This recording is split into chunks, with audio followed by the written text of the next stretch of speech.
Great. Thanks. And we're streaming. And oops.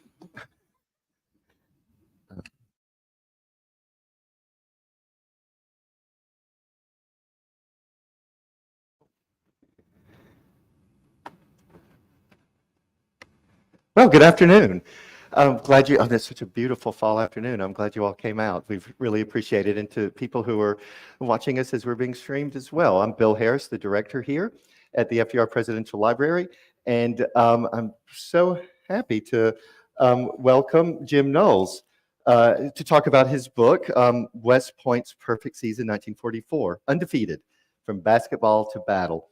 And Jim and I share some an Alabama connection. Yes. So, And even people from my little town of 50 to 300 people. So it's kind of remarkable because you're not from Alabama. no, Army brat from all over the place. But we do have to start off, Bill, with War Eagle. Oh, yes, absolutely. Right. That's my alma mater. So thank you.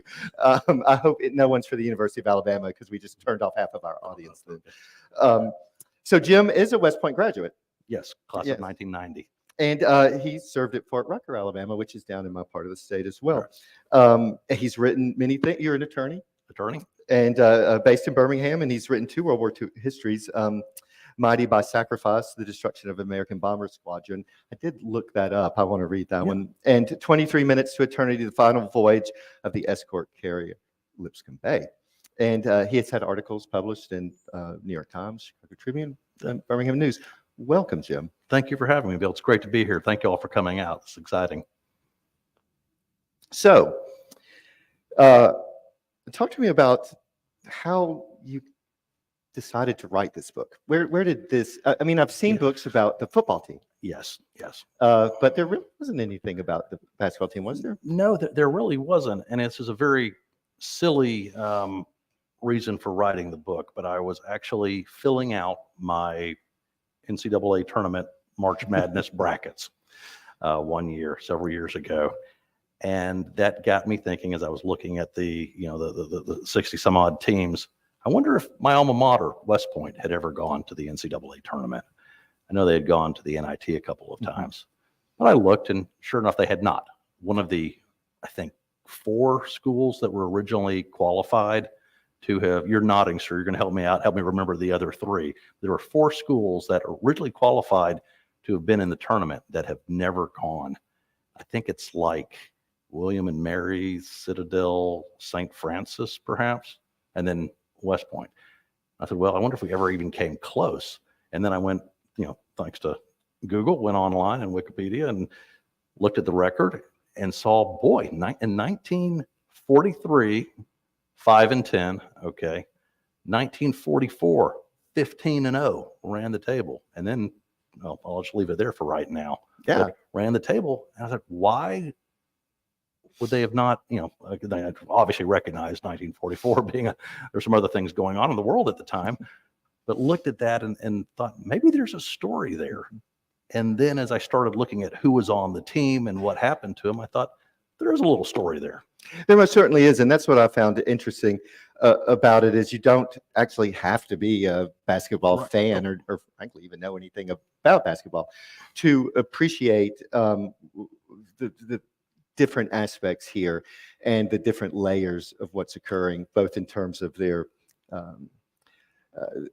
that they were teammates on a team, but more broadly from West Point. Yes. More broadly as part of the armed services fighting fascism.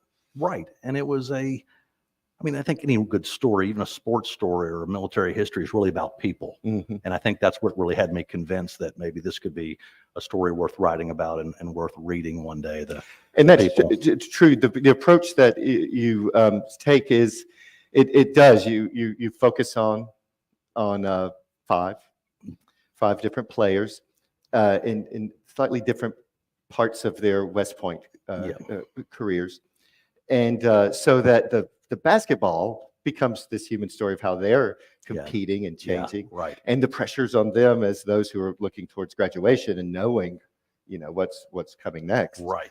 And then also the sense of that connection then with the war. It Right. isn't just told in isolation about playing basketball games. You then go into these young men's roles Right. and their experiences in the war. Yes. So who are these five individuals, and Okay. how did you come about sort of talking about them? Well, I found the three seniors who were starters on the team. And by the way, this was a group of kids that, or young men, I should say. And back then it was, West Point was all men who came to West Point reported for duty on July 1st, 1941. So they reported in for duty at West Point at a time when we were still at peace. I mean, it was just days after FDR had, or not days, maybe a month or so after FDR had declared the national emergency.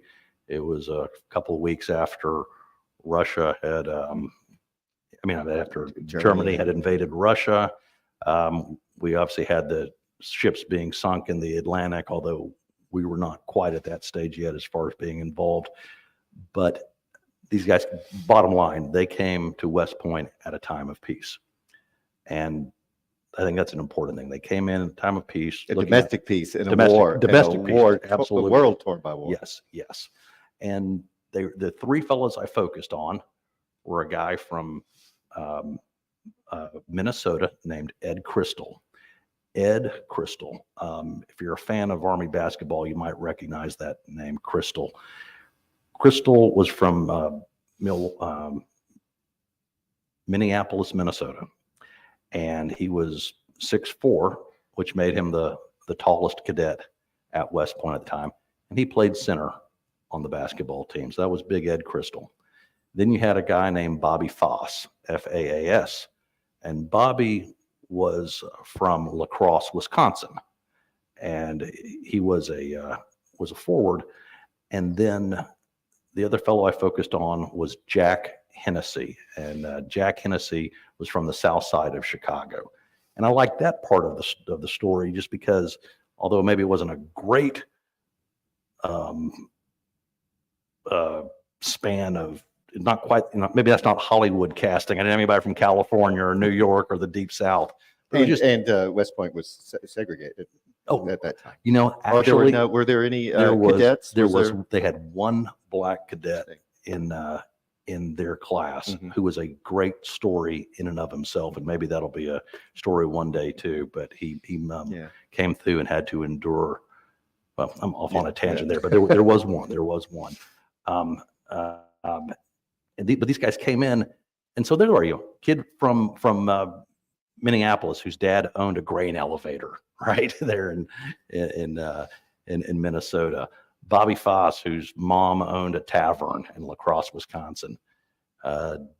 Jack Hennessy, Catholic kid, Irish American kid from the south side of Chicago, from South Chicago, worked his summers in the same steel mill that his dad worked in. I mean, it was just great. But they all came together at West Point.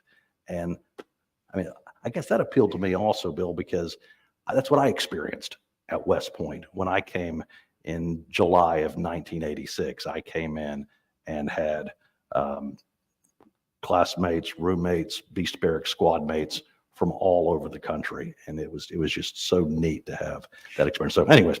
Did you get a sense of sort of, when I say who they were, I guess I mean what their feelings were as they looked towards graduation, which was, the book starts essentially in January. Right. 44.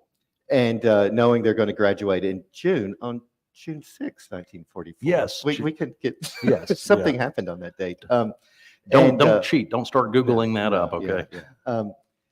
About sort of, they knew, they're seniors, and they're, the basketball team has been not very good the year before. The previous year, that's right. And so, what was that sort of atmosphere? Where were they at in their sort of heads? Well, I think one thing that was interesting to keep in mind was that there they were that first semester as plebes, and then I'm going to answer, I promise I'll answer your question, Bill. Yeah. But that first semester as plebes through the fall of 1941, and then December 7th, 1941 comes around, and they have all the classic stories that you've read about of how people are learning that the Japanese have attacked Pearl Harbor. And even a lot of these fellows, some of them anyways, or a lot of them are wondering, where is Oahu? Where is Hawaii? Why were the Japanese attacking Hawaii? Now you've got some cadets who knew very well where Hawaii was because they had dads stationed at Schofield Barracks or had older brothers in the Navy at Pearl Harbor, or even worse, had family in the Philippines. So that got their attention. But to your question, there was this wide range of responses. And again, something else that I can sort of relate to because it was just so stupid and immature. But I say that because I was a stupid, immature West Point plebe at one point. At one point, on one point of the campus, the cadets poured out of the barracks and started chanting, "Beat Japan, beat Japan," like it was going to be a football game. So I think there was that aspect of it going on. There was also the aspect of them having to, the administration having to work very quickly to tell people, you are not resigning from the academy to go enlist. Needed officers. So they had to, so this idea of, I think, of these guys hiding out at West Point or not wanting, thinking this was a way to be safe until peace was not the case. I mean, they had to take steps to prevent people from resigning en masse and going into the armed forces. In fact, it became somewhat more intense during that 3 years from 41 to 44 because the whole curriculum sort of changed. Right. To speed it along. That's right. That's right. In fact, this class, 4 years at West Point, that's the deal. You go to your 4 years, you do your 4 years, you're commissioned as a second lieutenant to serve in the Army, and then you serve for as long as the Army decides they need you. Generally, it's 5 years, but it can go in either direction. And these guys came in, and shortly after Pearl Harbor, their 4 years of commitment, their 4 years of study, was shortened to 3 years. So although they would have been the class of 1945, they become the class of 1944. And they take, and Bill and I were talking about this earlier, they don't take a 4-year course and turn it into a 3-year course. They cram 4 years into 3 years of study. So you've got Bobby Foss, Ed Crystal, Jack Hennessy, now making their way through a 4-year course of study in 3 years. You've got them playing not just basketball, but they were all multi-sport athletes. I mean, Jack Hennessy was playing football in the fall. He was playing basketball in the winter. He was playing baseball in the spring. So the 3-season athlete, all that was going on. And heck, Bob Foss was something called an aviation cadet. So I was going to ask you about that. Yeah, so about 40% of the cadets at that time, and this is sort of funny, when they showed up at West Point, there was still a required course in horsemanship. So you were still having to learn how to ride in what is now Thayer Hall there. But you still had that going on, even 2 years after the German Blitzkrieg through Poland, right? But we were definitely moving in a rapid direction towards a modern combined army and a curriculum to reflect that. And so you had this group of cadets who were aviation cadets, and they were actually learning how to fly at Stewart Army Airfield up in Newburgh, in addition to playing basketball, in addition to all of their course study. And it was just remarkable what like Bobby Foss was doing. So was there a sense, I'll back up from my own question, that sports continued at West Point as the war went along, as the pressures, were building all around, and were sports essential or necessary? Yeah. Was there a conversation around the very notion of, would you continue athletics, or should it all be focused on the military? On the study. Yeah. I think that at West Point, the notion of athletics and physical fitness is so baked into the DNA, into the curriculum, that you were certainly always going to have that going on. Maybe they were going to have conversations about away games versus home games, about, for example, whether or not the whole Corps of Cadets was going to travel to the Army Navy game. Eventually, as we saw how far into the postseason or not the basketball team was going to go. But I don't think there was ever any thought of we're going to do away with college athletics. This was the place. West Point's the place where former cadet, former superintendent Douglas MacArthur had famously said, and I'll mess up the quote, so rather than me say it, I'll call upon my plebe roommate Mike Kramer to give us the quote.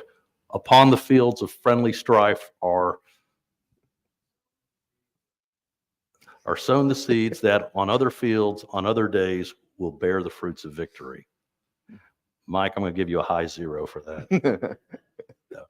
Upon the fields of friendly strife are sown the seeds that on other fields, on other days, will bear the fruits of victory. So I think, again, baked into that. So yeah, they were going to keep on doing that. And also, I mean, there is the sort of morale and home front aspect of it too. And Yes. It was war, Yeah. war, and war. I mean, of course it was. Right. And so to have that, like baseball on a national level, and that people forget maybe that West Point was in a conversation about championships back in that era. Yeah, right. Maybe not so much as it is Right. today, Yeah. but they were much more of, and the Navy too, for that matter, right? Yeah. So that people followed those games nationally. Absolutely. It wasn't Yeah. just a service academy type of event, was it? No, that is exactly the case. I mean, as part of my research for the book, able to go through and look through the online archives of newspapers. I mean, every Army, certainly every Army football game, every Army basketball game was national news in your local newspaper. Well, and we'll get, I'm sorry, I've got to get back to my question, but I'm interested in this too. The sort of some groundwork about, well, maybe I'll wait. I'm trying to think. What's interesting to me is during the war, what schools did well. Yeah. And is it, not to take anything away from the talent or their ability to play, but their competition, a lot of players were, I mean, it decimated programs. Some programs shut down altogether, didn't they? I think that's yes. In fact, that led directly, I think, to West Point's success in 1944, really in two ways. One was the other schools were losing so many young men who were volunteering and going off to war, or being drafted and going off to war. So the other schools were losing players.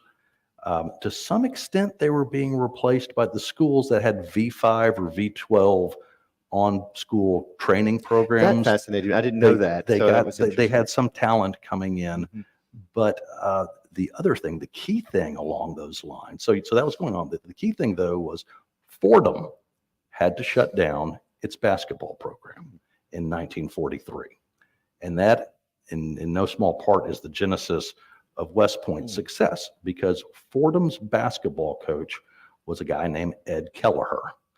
And Ed Kelleher, the original Coach K, right? Ed Kelleher was really the dean of college basketball coaches back at that time. He was the two-term president of the College Basketball Coaches Association, if I'm remembering that correctly. But he lost his job down at Fordham when they shut down his program, and he had taken the Fordham Rams to numerous NIT tournaments. West Point scarfed him up and brought him up the river and made him the coach at West Point. And so Kelleher comes in, and I think really with this fast-paced offense that takes advantage of the athleticism of his players and a very aggressive training style, he was really able to turn that team around. And no offense to the coach before him, but the coach before him was really just an Army, like a lot of the coaches before this time, was just an on-base Army officer who this was really his secondary duty. I mean, can you imagine that, where the college coach, or where you're going to be the post supply officer, but we got a secondary duty for you. You also need to coach the basketball team. Well, that was how it was back then, but they realized that was not going to keep on working. So Major Lentz went off to fight in Sicily and Italy, and they brought Ed Kelleher down to West Point. And I need to find, if I may, I'm going to Sure. find something for you that also speaks to that. I think some of y'all will appreciate this reference. But again, it's not to, I don't think it detracts from the accomplishment. No, Ultimately, because of the pressures, the increased academic requirements, the compressed schedules, and frankly, the knowing what was, what was their duty. That's exact. I think you're exactly right about that. I think that's You know? totally fair. So one of the things that Coach Kelleher did, and this will also it speaks to both Coach Kelleher, but also how these other schools were losing players.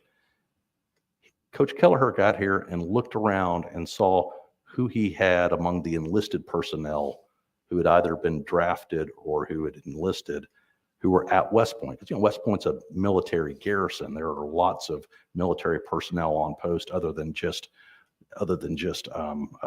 cadets. And Kelleher looked around and he realized that he had on post Harry Boykoff, who had played at St. John's and had been the NIT's most valuable player in 1943. He realized he had two other St. John's guys, Dutch Garfinkel and Bob Tuff, who would one day play in the NBA. And these are just like troops on post. The former University of Kentucky's team captain, Bernie Opp. And then here's your trivia question. A guy who had played at Seton Hall named Chuck Connors. The rifleman from TV. Yeah. So he had this great scrimmage team already within his grasp, and he would play, his players against these guys. And so that was a way of sort of iron sharpening iron, if you will. But again, those are, I'm sure all these St. John's had lost those guys. Kentucky had lost these. So there you go. Because Kelleher just strikes me as sort of this classic 1930s, 40s kind of coach. He just had that sort of look and feel. It to be this sort of grunt. Right. He was. That just drops the team. Yeah, and glasses, bespectacled, flannel suits, always smoking. I mean, it was sort of straight out of Central Casting. But then he winds up at West Point, which also seems sort of incongruous in a way because it's very.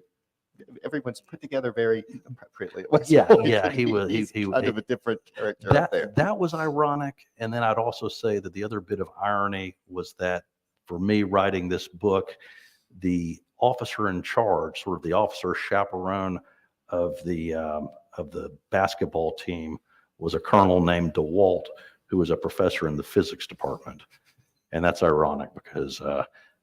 Me and physics did not get along well at West Point. And again, one wouldn't necessarily expect a physics professor to be a basketball coach. Exactly.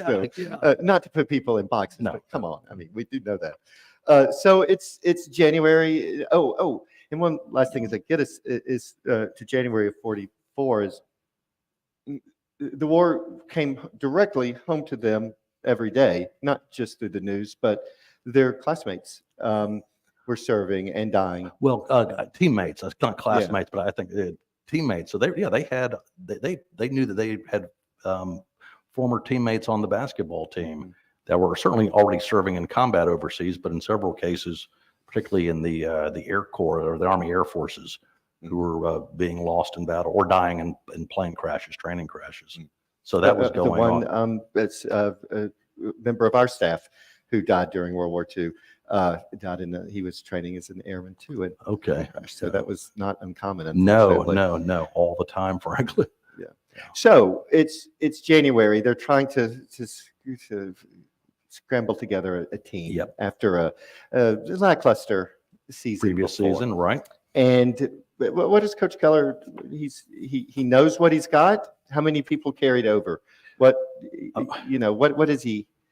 What is he looking at? Well, he's really looking at these three seniors who have only been there. Actually, it's just their third year, but nevertheless, they're seniors, so they haven't even had a chance to really develop into that fourth year of play. But he's got Hennessy, like I said, Hennessy from the south side of Chicago, and he's got Bobby Foss and at forward, and then he's got Big Ed Crystal, his center, and then he has two fellows who are really just their second year, although they are technically well, they're calling them yearlings anyways, sophomores.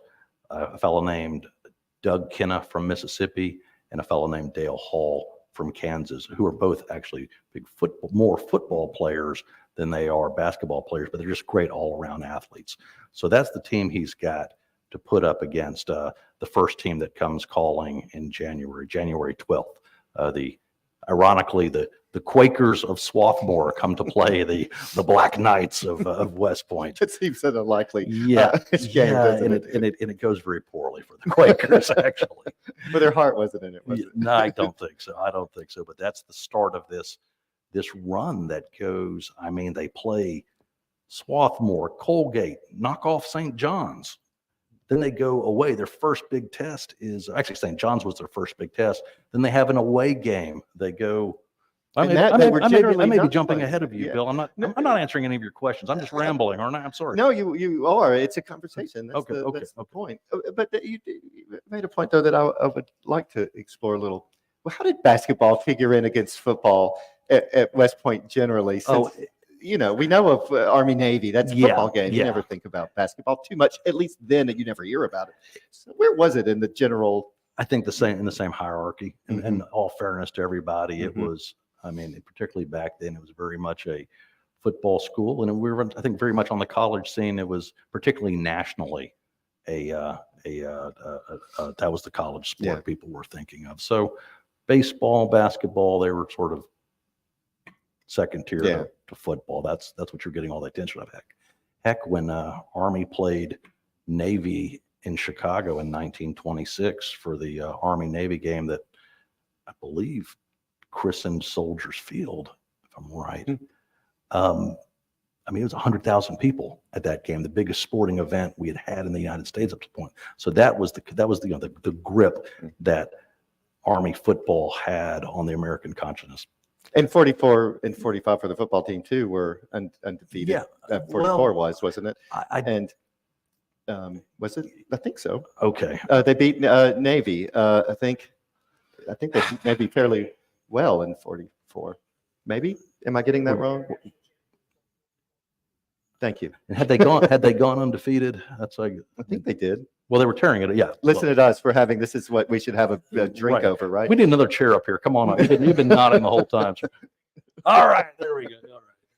All right. But yeah, so there. But Army had been struggling before the war in football and had really turned it around thanks to some hiring of Red Blake and some decisions about physical standards and I mean allowing bigger guys to come onto the team and things like that. But it was still, I think, very much a football school. But these guys really, as they started making the run on things. So Kelleher gets them. Do you get a sense of his coaching style? Does he know he's got? Does he know that he has quality he can work with and build, or does he just approach it in a sort of? I think he realizes he has that quality, and I think he also realizes that he's got the athleticism of these players to work with. So I think it's no surprise that he was such a successful coach at Fordham and in his previous places that. He knew he took what he had to work with and he worked with and he made that work. And he was pretty ruthless. One of the things he would do. he seemed like it. He would take the JV squad and give them 50 points and say, okay, start playing basketball. And when the game is over, when the varsity can get ahead of JV. So, which made for some late nights, apparently, at West Point as they would play into the late hours. And that's what I kind of like about him. Yeah. He's like, what do you think he would be? I think so. I think he was, and again, taking advantage. He knew he had guys that were in shape, the 3 sport athletes.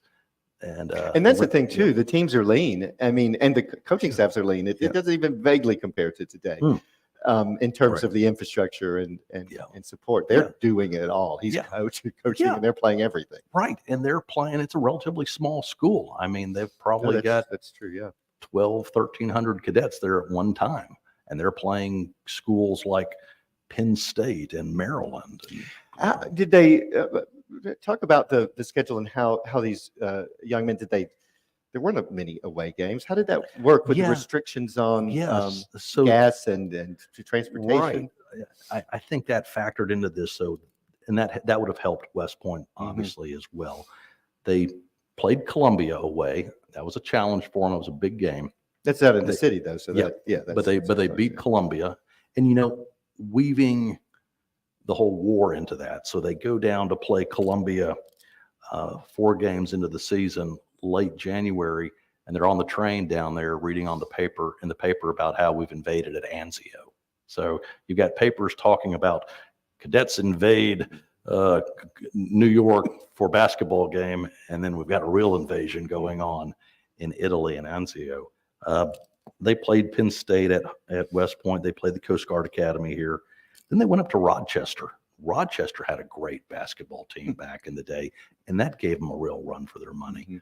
But they beat Rochester, and then that was it. Those were the 2 away games that they played. That's all. Columbia and Rochester, and then had the good fortune of ultimately ending the season playing their arch rival Navy here at West Point. Yeah, because the football game was held like in Baltimore or something, wasn't it? Or traditionally Philadelphia, I think. Traditionally Philadelphia, and I think with the war, and you can correct us on this now, I think they started alternating between the academies. Okay. So like they'd play home and away, and they wouldn't even let in football would not let the cadets travel. So you would have one half of the corps designated to root for Navy at the home game. A little bird may have told me that FDR said do it at Baltimore, but I don't know if that's so there'd be a big crowd. Yeah. So, Okay. But you can check up on that for me. Look, you're the dang director here, Bill. Come on. Good gracious, if only I could remember half the things I need to remember. So, and for some reason, I'm remembering the 1944 Army football team. As the season progressed, there were some close ones. Some close ones. But they're building. They're building. They're surprising people is what they're doing. They really are. They really are. I mean, they've never had a run like, the best run they'd had up to this point was back in the 30s with an 8-game winning streak. So that if I recall, had not had a undefeated season.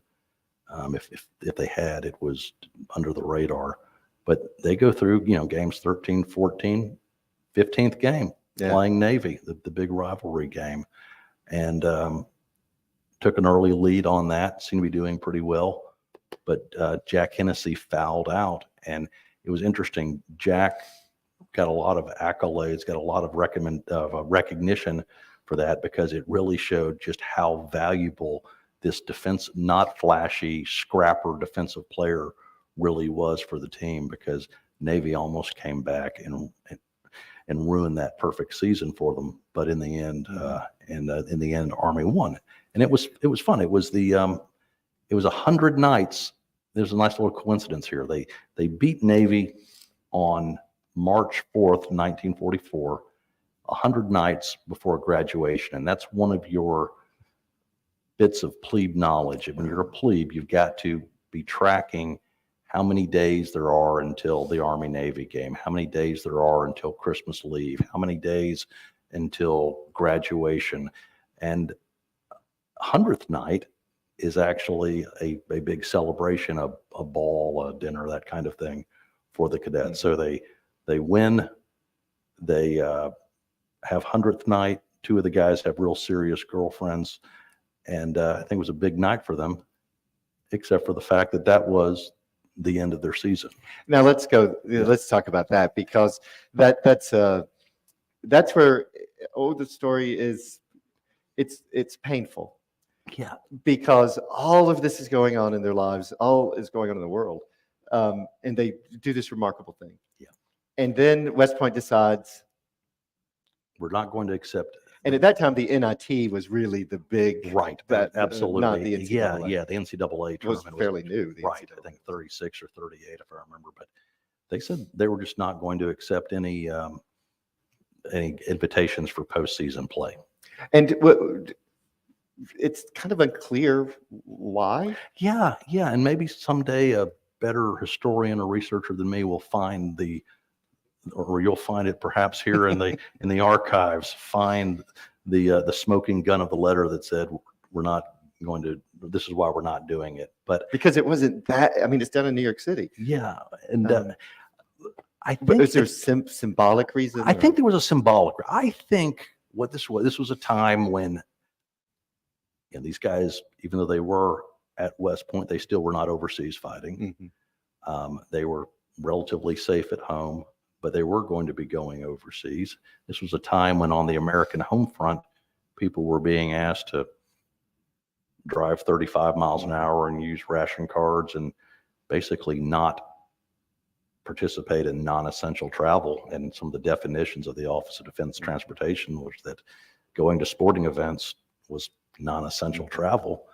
I just think it was one of those things where it was sort of a exercise in leadership by West Point to say,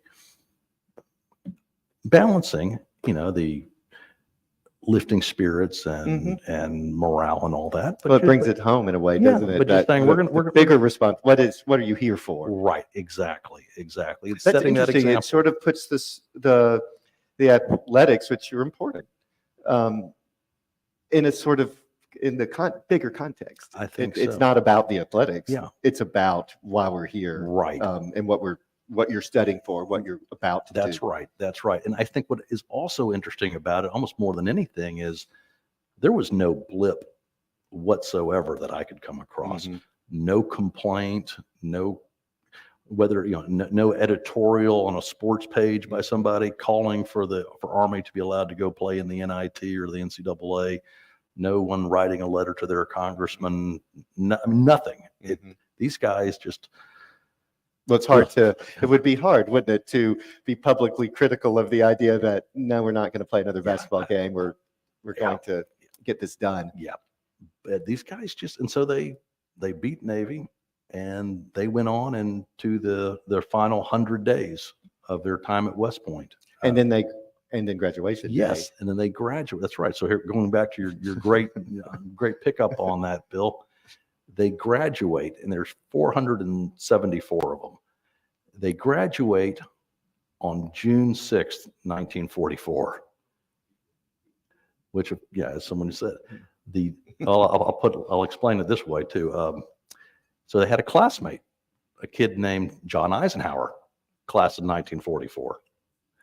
And John's mom, Mamie, was staying up at the Hotel Thayer and to see John graduate. His dad was busy somewhere else apparently, and she's at the Hotel Thayer, and some reporter had realized she was at the Thayer, calls the front desk. The front desk puts the phone call through to Mamie Eisenhower. She picks up the phone. He's waking her up. He's like, ma'am, this is so and so from so and so. What do you think about the invasion? She said, I'm sorry, I think you must have the wrong number. I don't know anything about any invasion. But by the time everybody else woke up, they knew all about the invasion. So these guys were graduating with John Eisenhower and with Omar Bradley's future son-in-law. They were all graduating June 6, 1944, the same day that we were invading Normandy for D-Day. And what's remarkable when I think of FDR's D-Day prayer, and how powerful and moving it actually is, that it makes it quite clear that there is no victory with this invasion. Yeah. That there will be many difficult times ahead, and Right. really, in really sort of frank ways, there will be much still to occur. So they weren't heading out of West Point into an assured victory. No. There was a lot of hard fighting still to be done. And that's right. And so. And what does happen to? Sure. We won't have time, unfortunately, to do this part. No, don't go to do the justice that it needs. But let's explore what. How are we on time, by the way? I have no earthly idea. Okay. All right. I'm not concerned. Usually they'll wave a hand. There you go. Good. Okay. No, I just wanted to be clear. I wish we would be able to spend a much more time on this, but I think everyone will be interested to know what happened. So they graduate and they get 30 days of graduation leave. And at West Point, you cannot get married until you graduate. So I guess I'd put it this way, there's a pent up enthusiasm for getting married at that point. So Ed Crystal marries his high school sweetheart. Jack Hennessy marries a young lady he had met when he was actually attending college at St. Mary's College in Illinois, if I recall correctly. But they get married, and then so those two guys go off to their officer basic corps. Ed Crystal is going to be a field artillery officer, so he goes off to Fort Sill. Jack Hennessy is going to be an infantry officer, so he goes off to Fort Benning. And then Bob Foss, who is the aviation cadet, goes on. He gets his wings. They when they graduated, they were not only being commissioned but also getting their pilot's rings. He goes off to do his advanced flight training. To Selma. Yeah, that's right. Craig Army Airfield down outside of Selma, Alabama. So it all comes back around to Alabama in the end, like everything does. So he goes down to Selma, and the aviation cadets, interestingly, despite all of this training beforehand to get them ready to fly, they get caught up for some reason that no one can ever really clarify on just all of these stateside assignments. And it's very rare for those cadets who had actually been trained up to be ready to go pilots just get stuck training in the States, or becoming instructor pilots in the States, with a little bit of an exception I'll show you in just a second. But Jack Hennessy gets assigned to the 70th Infantry Division, meets up with them at Fort Leonard Wood, Missouri, and then on Thanksgiving gets deployed out of there to the point of embarkation in Boston and gets sent overseas on, goodness gracious, I think it was like Christmas Eve, actually. And they get sent down to the south of France and come in at Marseille and get sent in. I'm sorry, it wasn't Christmas Eve, a little bit before that. I think they arrive on Christmas Eve and get sent up into Alsace-Lorraine because the Battle of the Bulge is going on. So they're rushed into, they're off the ship, in the camp, on trains, being rushed in, and they're just a task force of the infantry regiment. So they're put into the line at that point and fight in a secondary German offensive called Operation Nordwind, and have just brutal fighting through that winter and early spring in the woods and the mountains along the French-German border. So that's Jack Hennessy, and Jack Hennessy earns 2 Bronze Stars. He's serving in a unit that gets caught up in one fight. His company commander is killed in action. He has to assume command of the company. And I saw where, or I read that your average survival rate for a lieutenant was what? 10 days, I think. They were saying your typical. Right. So that was your typical survival of a lieutenant on the Western Front, 10 days. So he's doing that, and then Ed Crystal is an artillery officer. He comes over a little bit later with the 65th Infantry Division, but he's an artillery officer with the division. They land on Le Havre and come through northern Germany and get caught up in Patton's race across Germany in the final months of the war. Sweep across Germany, then in those latter days pivot south to go into Bavaria and onto Austria we give up on our race for Berlin and decide we're going to go deal with the fears of the Alpine Redoubt. And so hard fighting, daily hard. Right. and just and on the go constantly. And he's out there with the front. He's just known as the big lieutenant, and he's always at the front. And even though he's a artillery observer, all the men respect what Crystal is doing. They'll come to a river and he'll wade the river to figure out where the ford is. They'll be in a ford observation post, and they'll look there, and here's the lieutenant with them. He's that kind of leader. Guy that had been the captain on the basketball team is now a leader in the foxhole, a leader in the Jeep, leader this rush across Germany. They eventually make it down to Austria and cross into Austria and are driving on Linz, Austria, towards that ultimate link up with the Soviet army. They make it to a small town called Eferding, just outside of Linz, and he accompanies a patrol of infantry into the town in case they need artillery support on May 4th. So here we are at the very end of the war, May 4th. He's rolling into town. They come around a corner and they get caught up in a roadblock and a firefight with a bunch of fanatical SS holdouts. And Crystal, the captain of the basketball team, is killed in this firefight on May 4th, 4 days before the war is over. And I think what the really tragic thing about that is his parents don't even find out until 12 days later. So they're back in Minnesota. His widow is back in Minnesota. They're celebrating the end of the war, and only to find out a week later that Ed was killed in battle. Earned the Distinguished Service Cross. He's buried at West Point. And he has an honor. And also, yeah, and thank you. And now West Point's basketball team plays at Crystal Arena in honor of Ed Crystal. So it's just a remarkable young man and a remarkable American. It places so much into perspective too about about what's important, about what you're doing and why. It doesn't diminish anything, but it certainly helps you appreciate that the freedom to do those things is not a guaranteed freedom. Any of them are. No, that sacrifice is so powerful, right, as much as it is painful.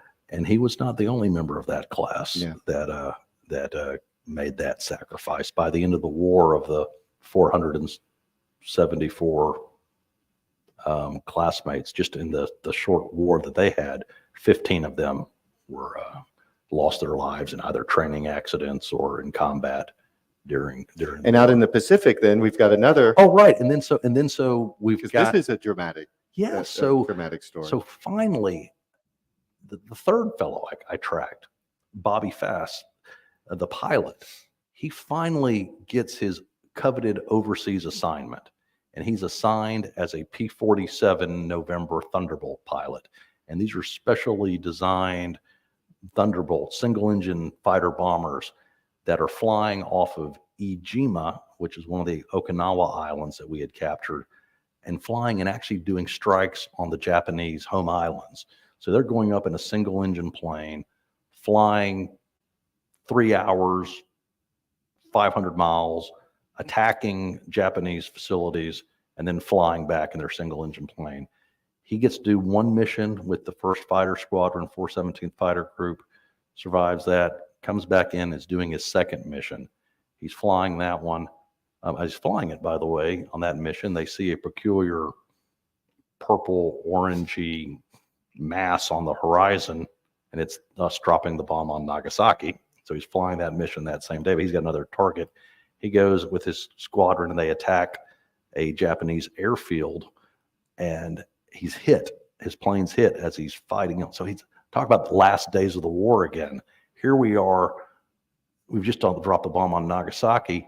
He gets shot up. His plane is badly damaged. He knows he's got to get back out to see if he's going to have any hope of survival. He does not want to go down on the Japanese mainland or parachute out. So he nurses the plane out back over the ocean, manages to bails out, and survives the parachuting and gets picked up by a Navy pilot. So for that one moment, the Army-Navy rivalry is not that big of a deal, but he's actually rescued. So he's actually rescued and survives the war after being picked up by a PBY, a Navy search and rescue aircraft. And then let's bring it around before I ask for some questions to the coach, Coach Keller. Okay. Yes. It's a billion. Yeah. Right. So Coach Kelleher goes on and he coaches the team in 1945. So we talked about the 44 season. Then he coaches them in 1945, and they actually start making a similar run, but they end up only going 14-1. They lose to the University of Pennsylvania in a big clash, and so they finish out that year. And Ed Kelleher volunteers to go overseas in the summer of 1945 to train up American officers in Germany to be basketball coaches, because we've got this army of occupation now, right, in Germany. And, what do you do as a good officer? You keep your troops occupied with stuff to keep them out of trouble. And so we're going to do that with all of these sports that we're setting up. And he's over there in Munich, teaching basketball officers to become basketball coaches. And he's on the basketball court in Munich and has a heart attack and dies. And I may be wrong about this, but I suspect that Coach Kelleher is the only college basketball coach to be buried in an American military cemetery in Europe as we speak. In the NIT, A civilian. Civilian, right? And now he did serve in World War I, by the way, which is probably a story in and of itself. But the NIT trophy is the Kelleher Trophy, and so I'm glad you guys are here, because I think a lot of people don't realize that, or realize why it's called the Kelleher Trophy, and that's why. No, I thought I would love if anybody's got a question. Oh, hold on, we'll get a microphone to you. Well, for our people, for our folks who are watching online. I just wanted to ask you, very interesting. I love this whole thing because I used to write some sports myself. Oh, thank you. Okay. But I know in that 44 championship that Utah won the championship over Dartmouth. Did Army play Dartmouth during that season? They did not. They did not play Dartmouth. Not. But so Utah beat Dartmouth, but St. John's, I think, won the NIT. Right. And we had beaten. And that was before CCNY won both of them in 1 year. Yeah. Okay. The other thing, Joe Lapchick was coaching at St. John's, and he and Keller were very good buddies. Right. And rivals, but good buddies too as well. Lapchick had all kinds of great things happening, but I think your coach was even nicer in many ways. Okay. And I appreciate it. And I think I'm glad to hear about Crystal, because at Army, the two big names I always grew up with were Doc Blanchard and Glenn Davis, Mr. Inside, Mr. Outside. Yeah. I'm glad to hear about Ed Crystal. Thank you. Oh, sure thing. Thank you. Anybody? Yeah? No? Well, I want to thank you for being here today. Bill, thank you. I think that this was wonderful. I do believe that the view of the war from this perspective is just fascinating, and how it, it's just another aspect of that experience, and it says so much and introduces us to people that we might not know otherwise. Absolutely. Or know in one way. Right. So thank you very much. You'll be signing books out front, but thank you for being here. Thanks. Thank you so much, Bill. We appreciate it.